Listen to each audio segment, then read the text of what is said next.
Hello and good morning. Gary Champion, psychic medium, healer, and TV watcher.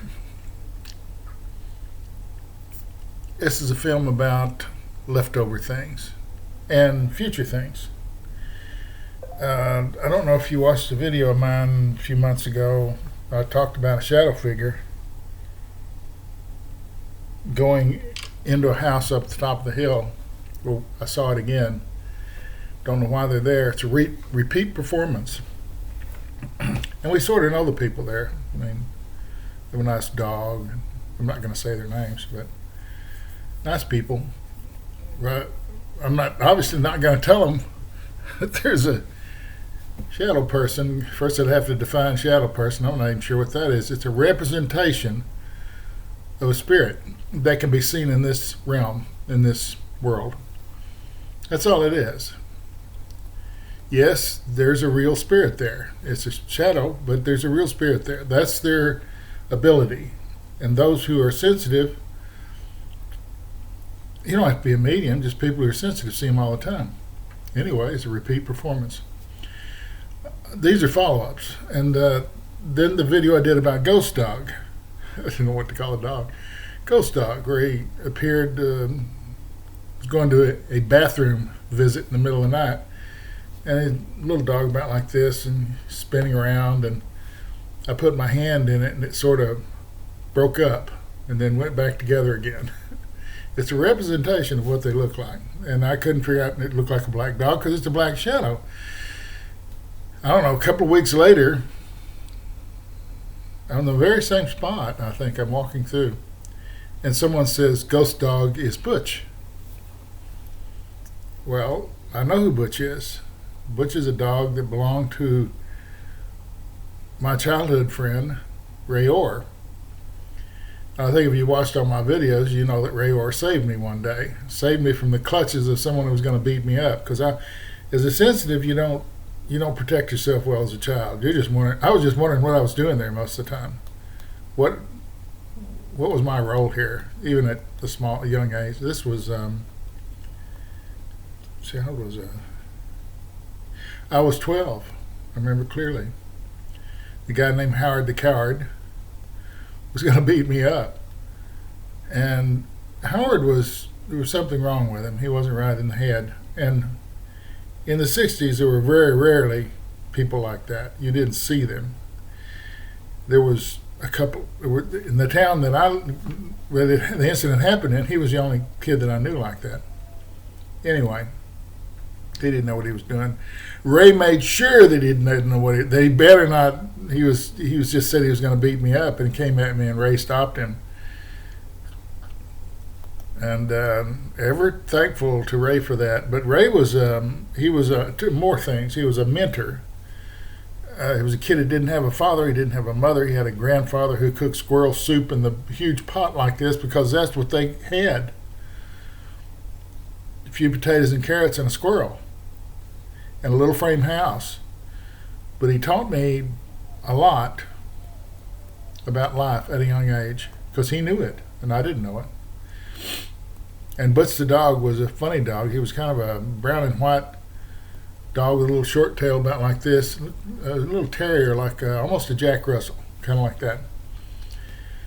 And we would get to wrestling on the ground outside in the dirt. I don't know why we wrestle in the dirt. All kids wrestle in the dirt, I guess. And Butch would bite him. He'd say, "Butch, get Gary." And of course, Butch would grab his ankle and start chewing. It's very funny. And it never got old. It was always funny. Ray never hit Butch. He just said, "You're my dog. You're supposed to bite Gary."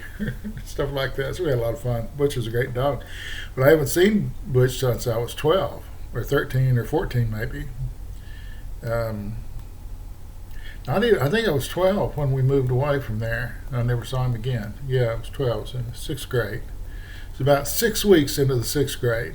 And my father took a job, and off we went. So, Ghost Dog is Butch, which instead of questioning the dog, I'm not good at that. He came back, I guess, and someone, either Butch introduced himself or Butch, or someone introduced him as Butch. Probably Ray. Ray may not be around anymore. Or maybe he just came by for a visit.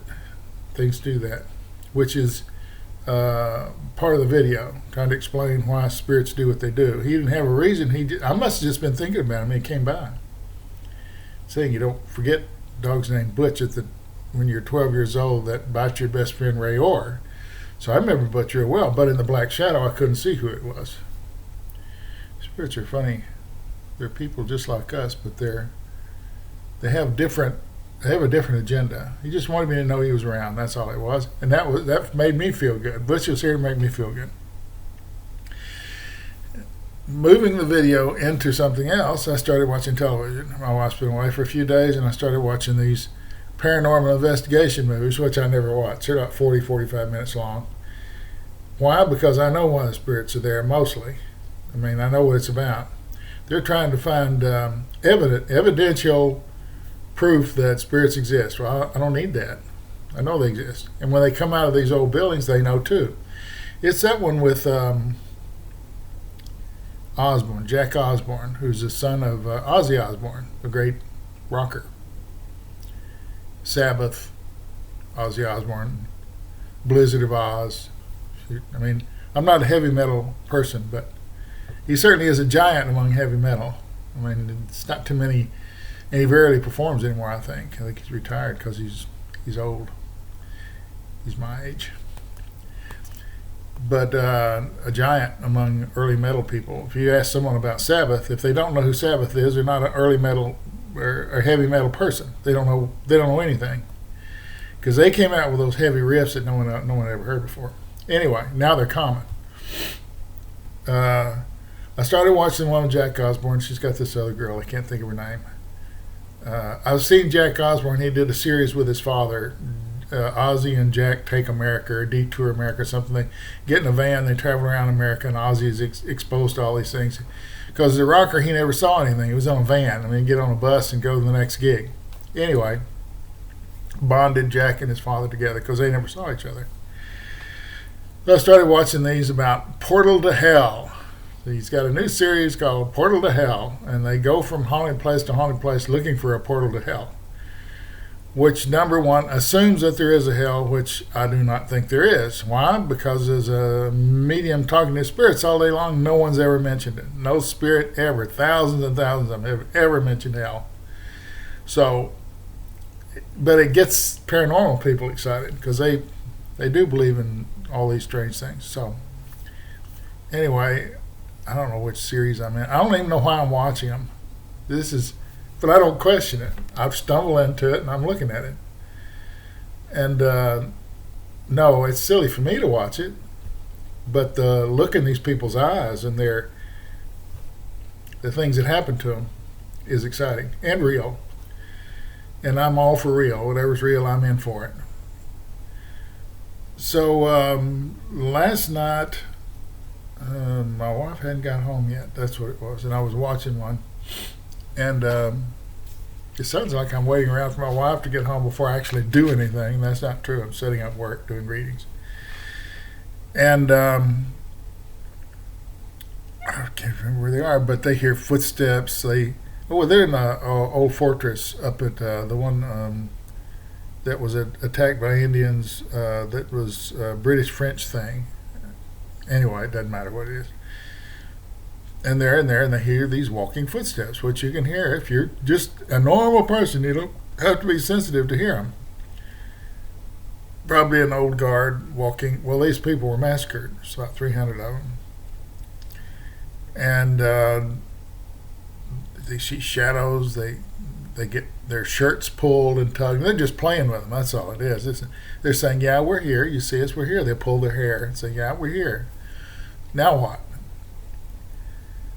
And then they'll ask them a question, are you so-and-so? And they say, yeah, because they have a roster, they know who it is, and they think they know who this person is. Peanuts outside yelling, barking. So they're questioning it. Why is he doing that? Why? And then I started thinking, why do the dead haunt a place where they were killed? Why would they do that? I mean, I would think it'd bring back bad experiences. Are they being tortured when they're doing that? No. It's not torturing them. It's fun. They're interacting with humans.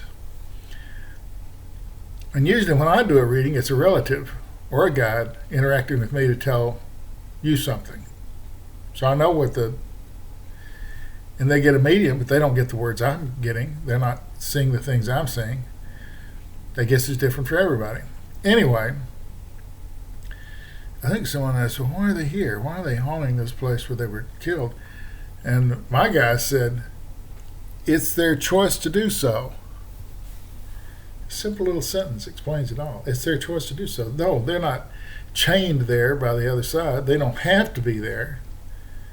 They choose to be there. The tourists come by, they have fun with them, and interact and maybe whisper a word or two. It's their choice to interact with people on this side, just in those videos about a haunted place, just like they are when I'm giving a reading.